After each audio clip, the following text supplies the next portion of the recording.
मुंबई अहमदाबाद राष्ट्रीय राजमार्ग पर ससुपाड़ा इलाके में जहां इन दिनों कंक्रीट सड़क का काम चल रहा है और अक्सर भारी ट्रैफिक जैम की स्थिति बनी हुई है, वहीं एक बड़ा सड़क हादसा सामने आया। इस दुर्घटना में कुल 6 वाहन आपस में टकरा गए।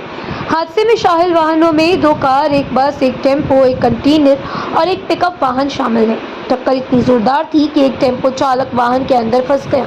स्थानीय नागरिकों और बसी शाखा ट्रैफिक पुलिस की मदद से उसे सुरक्षित बाहर निकाला गया। घटना के बाद मौके पर अफरा तफरी का माहौल बन गया। वहीं पुलिस और स्थानीय लोगों की मदद से घायलों को बाहर निकालकर उपचार के लिए भेजा गया। साथ ही ट्रैफिक को सुचारू करने का काम भी जारी है। इस पूरे मामले को लेकर राष्ट्रीय राजमार्ग प्राधिकरण पर गंभीर सवाल उठाए जा रहे हैं। सुशांत पाटिल अध्यक्ष भूमिपुत्र संगठन ने आरोप लगाया है कि NHAI अपनी जिम्मेदारी से पल्ला झाड़ रहा है, जबकि इस स्थान पर लगातार ट्रैफिक जैम और हादसों की स्थिति बनी रहती है।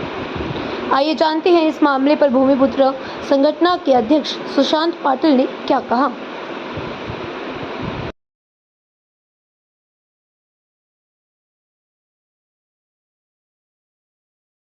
मुंबई अहमदाबाद राष्ट्रीय महामार्गावर ससुपाड़ा येथे जिथे काँक्रिटीकरणाचं काम चालू आहे आणि ज्या ठिकाणी मोठ्या प्रमाणात वाहतूक कोंडी होते, अगदी तिथेच मोठा अपघात झालेला आहे आणि या अपघातामध्ये 6 वाहनांची धडक झालेली आहे। या वाहनांमध्ये 2 कार, एक बस, एक टेम्पो, एक कंटेनर आणि एक पिकअप अशी अपघात वाहने आहेत आणि या अपघातामध्ये एक वाहन चालक एका टेम्पोमध्ये अडकून होता। त्याला सुखरूप बाहेर काढण्याचं काम तेथील स्थानिक आणि तसंच वसई शाखा वाहतूक पोलीस यांनी सुद्धा घटनास्थळी पोहोचून या जखमींना बाहेर काढलेला आहे आणि त्यासोबतच वाहतूक सुरळीत करण्याचं काम चालू आहे। परंतु राष्ट्रीय महामार्ग प्राधिकरण NHAI या प्राधिकरणावर खरं हे जबाबदाऱ्या दिल्या पाहिजेत, कारण येथे होणाऱ्या अपघातांची कारणं ब्लॅक स्पॉट्स ही राष्ट्रीय महामार्ग प्राधिकरणाची जबाबदारी असते, कारण ह्या ब्लॅक स्पॉट्समुळे हे अपघात होतात आणि ह्या अपघाताचं कारण